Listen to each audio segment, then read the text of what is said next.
everyone, and welcome to English Pod. My name is Marco. My name is Catherine, and today's lesson is an advanced level lesson. That means we'll be speaking using our normal English tone of voice and using some very, very difficult vocabulary and phrases. So this is really good practice for all of you out there. That's right. We're going to change a little bit the dynamic of how it works. We're not going to look specifically at language takeaway or fluency builder. We're going to talk about the topic. We are going to pick out a couple of different words and phrases that are used in the dialogue, but we're mainly going to just have a conversation, and you can just listen and study a little bit of what we're saying. So what is the topic today, Marco? Well, today we're going to talk about the environment, specifically about our carbon footprint. Okay, that is the title of today's lesson. I encourage all of you to listen to the context of that phrase, and we'll be back in a moment to talk about what it and some of these other phrases mean.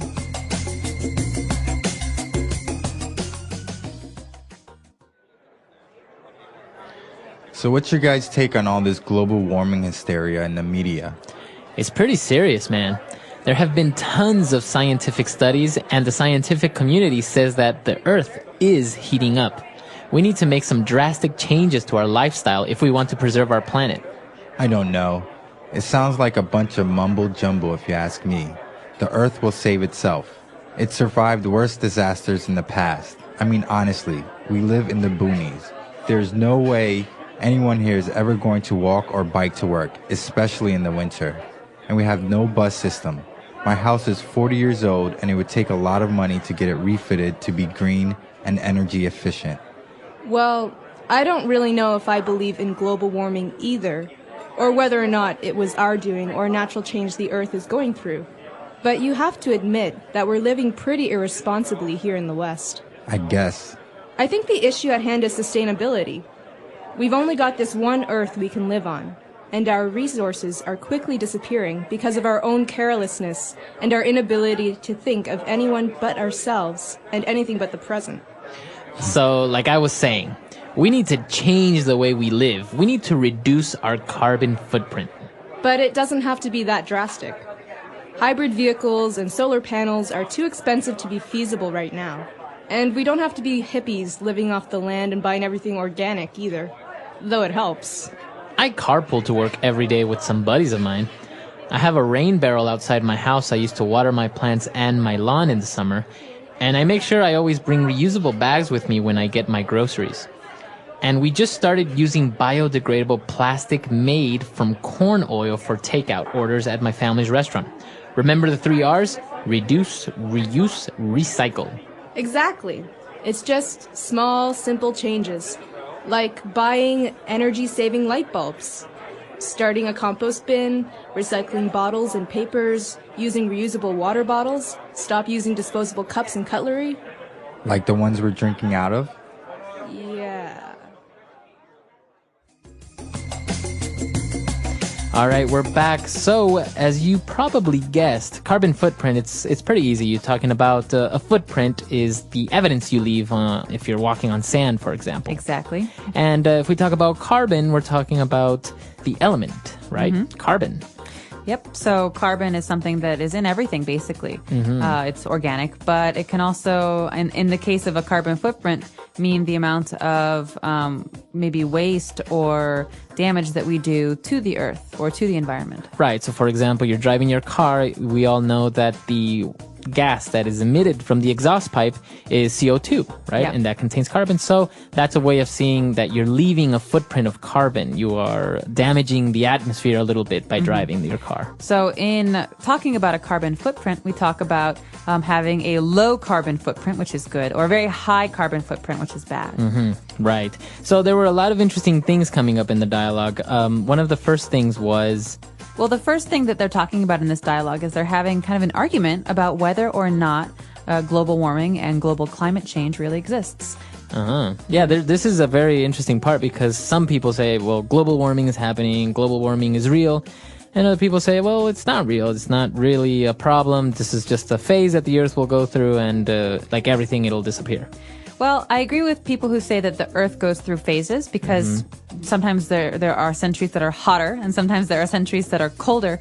But I think it's undeniable that there has been a large and immediate global climate change in the last maybe 20 years. Yeah, we're definitely speeding up maybe that cycle, right? Exactly. And I think what's great evidence of this and terrible evidence of this is the 3 earthquakes, massive earthquakes that have happened in the last couple of months. And I think that earthquakes like last year and like this year are really, really important reminders that we do, as humans, influence the way that the world responds to us. I think I always see it as the earth kind of just shaking its back, kind of saying like, get off me. You know? Stop it. Stop it. That itches. Yeah, exactly. I think that's kind of the way I see earthquakes sometimes.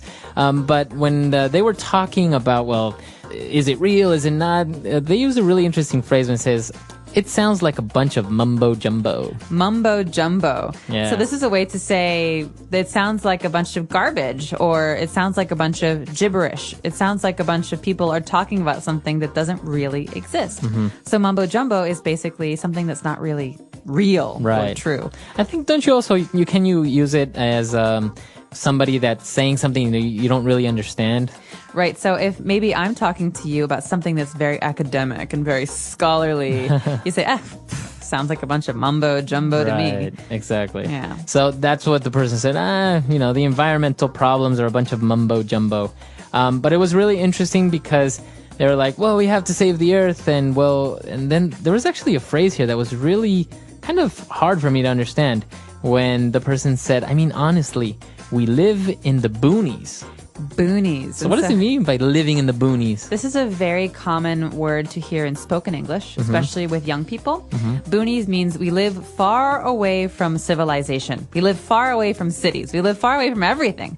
So maybe these people live in the countryside or in a small village. And they don't feel like they're affected by what people in the big cities do. Okay. So if you say, oh, I live in the boonies, you're just saying, I live really far. Really far away. So this is a very common American word, I think.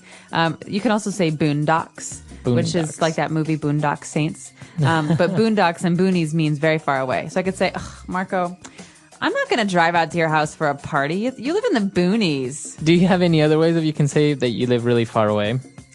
You live in Egypt. You live in Egypt. Which for us in America is obviously very, very far away. Sometimes we say... Yonks. The Yonks, exactly. Yonks, people in New Zealand say that. I've also heard people say, oh, you live where the wind turns around. Really? Haven't you heard that one? Yeah. No, I like that one. It's like, you live so far. Oh, God, you live where the wind turns around. The end of the earth. Exactly. Wow. So, well, there are a lot of different ways of saying that. So they were talking about different aspects of the environment, like we heard the word green or energy efficient. Okay, so basically what they're doing is they're talking about some of the things they've heard in the media maybe or on TV about what people are supposed to be doing. You know, these are very abstract. That means these are very kind of big terms. Go green or be more energy efficient. Yeah, I've heard this. Like, for example, when people say, oh, you have to be more green or go green, that means more friendly towards the ecosystem, right? That's right. So this is a very general suggestion, and we can talk about specifics in a minute, but this is a very general suggestion for thinking about the environment and doing things to help it. And so go green or be green is a way to be more environmentally friendly. We also have using energy efficient computers or light bulbs or TVs. Right. And the third thing that they talk about, and this is something that comes up a lot, is sustainability. Okay? Yeah, that's a big word that a lot of people like to use. Yeah, it is. In this type of topic, sustainability. Right. So sustainability comes from the word to sustain. That means to hold out over time or to continue. So you think about something. Maybe sustainability is, I think, in many cases about doing or having habits, doing things that you can continue to do for a long time. For example, driving a big SUV to work every day is not keeping in mind sustainability because one day there will be no oil. So then what do we do? Right. So that's not a sustainable action. Sustainable actions mean that we have less impact, negative impact on the world. Right. So basically what you're trying to do is to sustain, which means to hold, to withstand these habits, for example. So when you talk about a sustainable ecosystem, it means that it has everything it needs and it can continue to work for a very, very long time. Right. So you can also talk about sustainable development, which we talk about in aid and giving aid to other countries. So sustainable development is trying to help other countries or other people in ways that they can continue to do for a long time. It's also very popular with tourism. They talk about sustainable tourism. Right. That means thinking about the environment and having tourism that can last forever, not tourism that will destroy the environment because it's very harmful.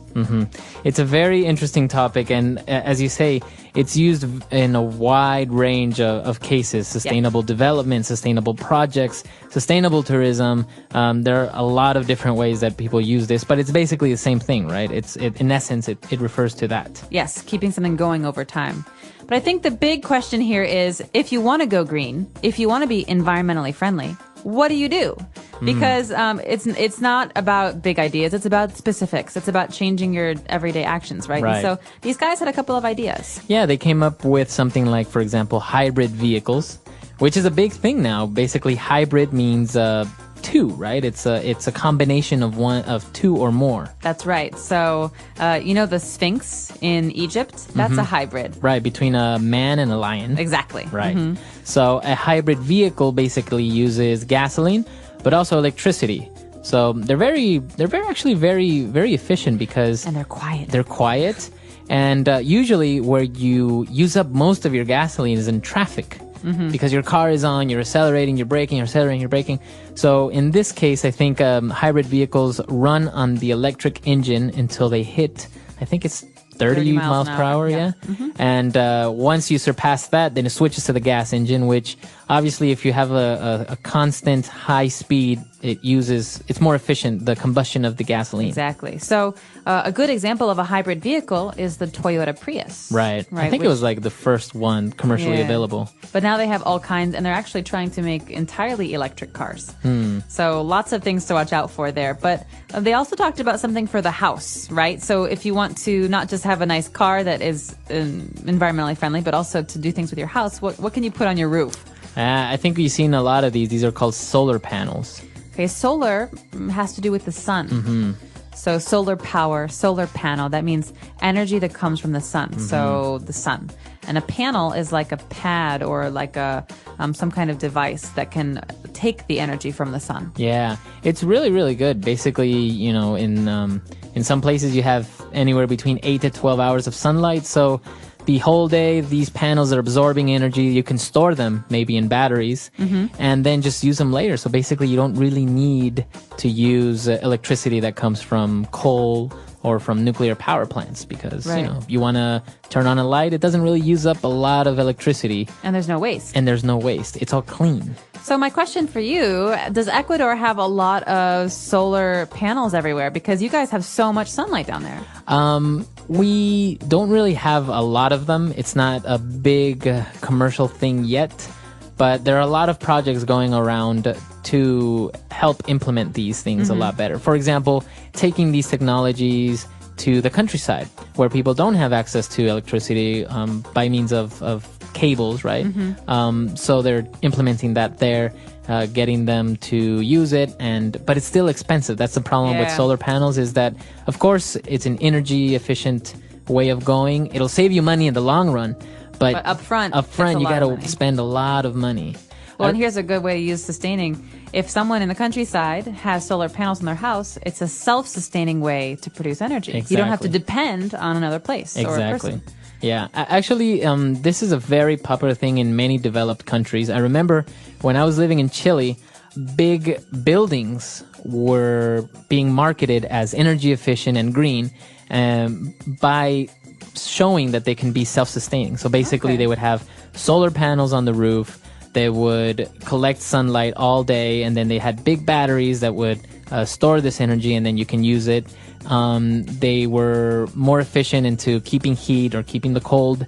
And also what we saw in the vocab that they also had was rain barrels. So basically collecting water from the rain, and then they can use this water obviously through a filtering system in order to be able to drink it or to wash your clothes and stuff. But basically they would say that it could reduce your carbon footprint by more than 50%, and also the amount of money you would spend, because you wouldn't spend so much money on water, you wouldn't spend so much money on electricity or gas and things like this. That's awesome. Well, one of the biggest concerns as far as environmentalism is water. Where water will come from in 50 years. Yeah. Because there is a limited amount of fresh water in the world. Yes. And if we can reuse rainwater and collect it, I think it's brilliant. So a barrel basically is like a big container. It's circular. It's like a circle, and it stands up on the ground or on a roof. And it's brilliant because if you have a rain barrel that collects all this rain and you have solar panels, basically you don't need gas or electricity to take a warm shower. You just have the solar panels that can heat up the rain barrel water, and there you have a warm water. You have a warm so shower. Nice. You have sun-kissed warmth, and you have like fresh rainwater. And Yeah. But the whole water issue is a very popular topic. I recommend that any of our listeners read. There's a very interesting article that talks about, don't worry about petroleum running out in 50 years. We're probably going to run out of our water before that. Yeah. And they project droughts and huge famine in places like India, like in the Middle East, even in places of China. Really? Yeah. Well, not to scare anyone, but But yeah, it's interesting reading though. Yeah, it's really good. very serious stuff. Well, the last thing that I think we should talk about before we listen to today's audio file again is the compost bin. Now, this is maybe something that's hard to understand for someone who's never seen one before. Yeah. But basically, compost is... well, the verb is to compost, but it's also a noun. But a lot of people, they don't want to throw away their food and their, organic material, things like flowers and food and biodegradable things. They actually reuse them. So basically, they have a space in the backyard of the house where they throw away all the old food. Yeah. Nothing plastic, nothing non-biodegradable. And that over time turns into fertilizer or mulch for their gardens. Yeah. So basically you're putting it back into the earth. Yeah. No, this is a very good option, and I remember seeing that even in Brazil, they have huge compost bins or compost places that they fill up with this garbage, and obviously things that decompose start to emit methane gas. Yeah. So they've found a way to harness this gas, transport it through tubes, and start using it. So actually having gas stoves with this methane gas. That's brilliant. So you can get two uses, Right. fertilizer and methane gas. Yeah, Very so smart. there are a lot of options there to go green, to do your part to help the earth. Wow. So let's listen again to the dialogue that we had today. Hopefully we've cleared up some of the things that were confusing for you, and we'll be back in just a moment.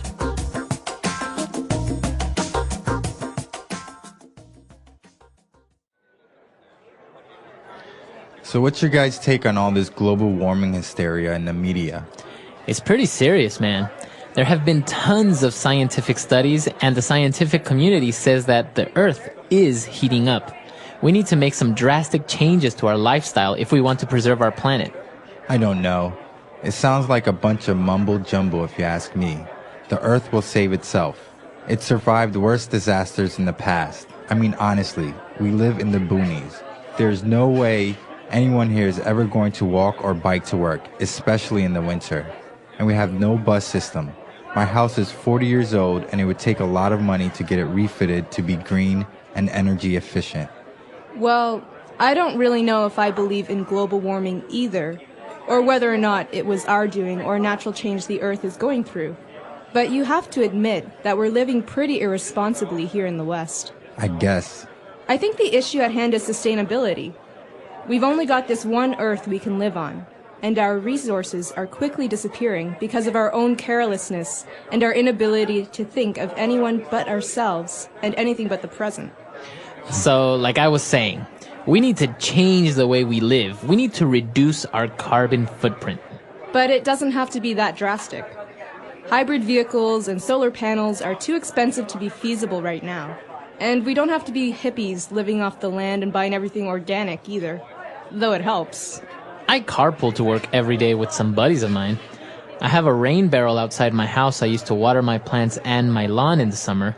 And I make sure I always bring reusable bags with me when I get my groceries. And we just started using biodegradable plastic made from corn oil for takeout orders at my family's restaurant. Remember the 3 R's? Reduce, reuse, recycle. Exactly. It's just small, simple changes, like buying energy-saving light bulbs, starting a compost bin, recycling bottles and papers, using reusable water bottles, stop using disposable cups and cutlery. Like the ones we're drinking out of? Yeah.